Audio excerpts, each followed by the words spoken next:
Shalom, selamat pagi saudaraku yang dikasihi Tuhan. Sebelum kita mengikuti renungan firman Tuhan, mari kita berdoa.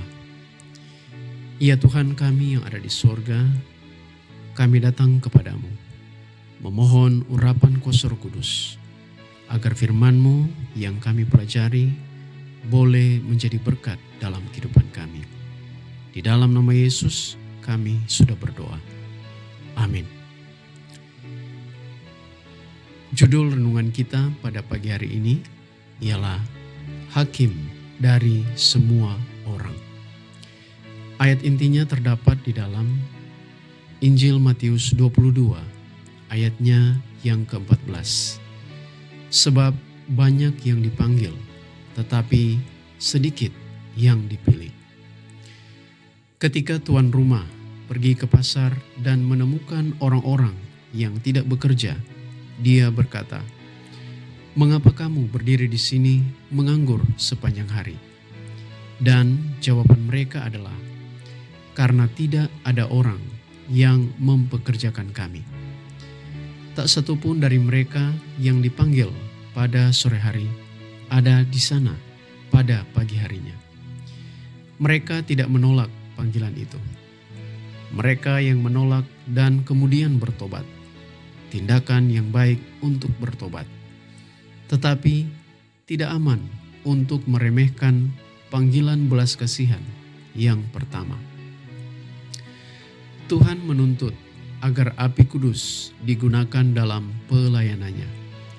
Kita harus menyampaikan pekabaran dari pemilik rumah ilahi kepada sesama manusia.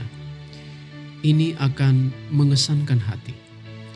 Di bagian mana pun pria dan wanita bekerja di kebun anggur Tuhan, mereka perlu memeriksa hati mereka sendiri dengan saksama.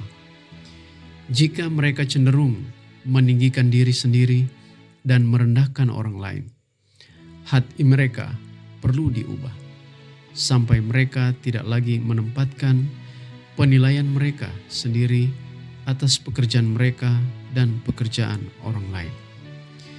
Kita membutuhkan roh kasih dan ketergantungan sejati kepada Tuhan. Ketika kita memiliki keyakinan mutlak kepada Dia yang adalah kebenaran, kita akan menyadari bahwa kekhawatiran dan kecemasan tidak diperlukan. Apapun pekerjaan yang kita lakukan, kita harus melakukannya untuk Kristus. Ada banyak jenis pekerjaan berdasarkan kebutuhan waktu dan situasi yang harus dilakukan bagi Tuhan. Orang-orang yang tidak percaya akan melakukan pekerjaan ini secara formalitas untuk upah yang mereka terima. Mereka tidak tahu nikmatnya bekerja sama dengan pekerja ahli. Tidak ada spiritualitas dalam pekerjaan mereka yang melayani dirinya sendiri. Motif yang sama, aspirasi yang sama, inspirasi yang sama, keinginan untuk dianggap pintar oleh orang-orang menguasai hidup mereka.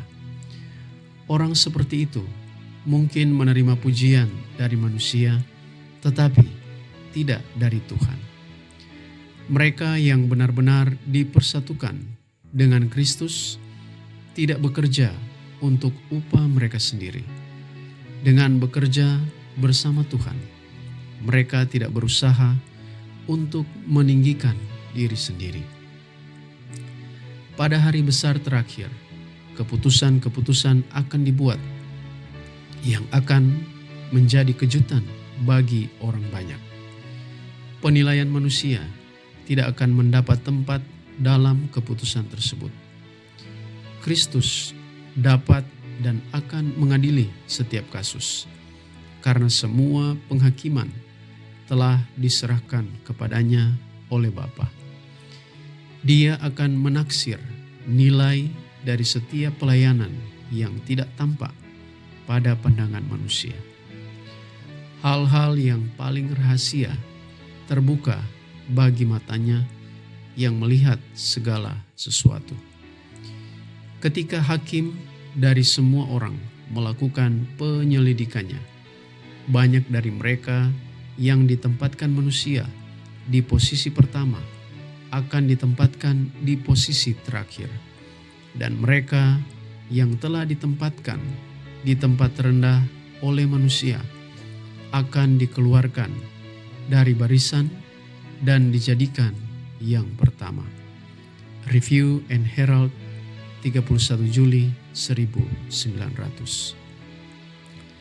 Renungkan lebih dalam. Kapan terakhir kali saya mendengar tepuk tangan surga untuk suatu tindakan pelayanan yang tidak mementingkan diri sendiri? Mari kita berdoa.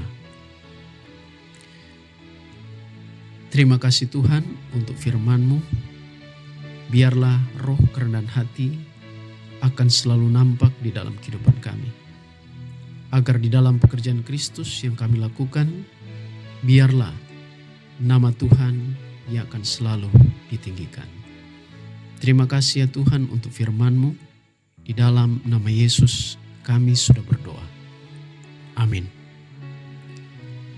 Selamat pagi, selamat melanjutkan aktivitas. Tuhan Yesus memberkati.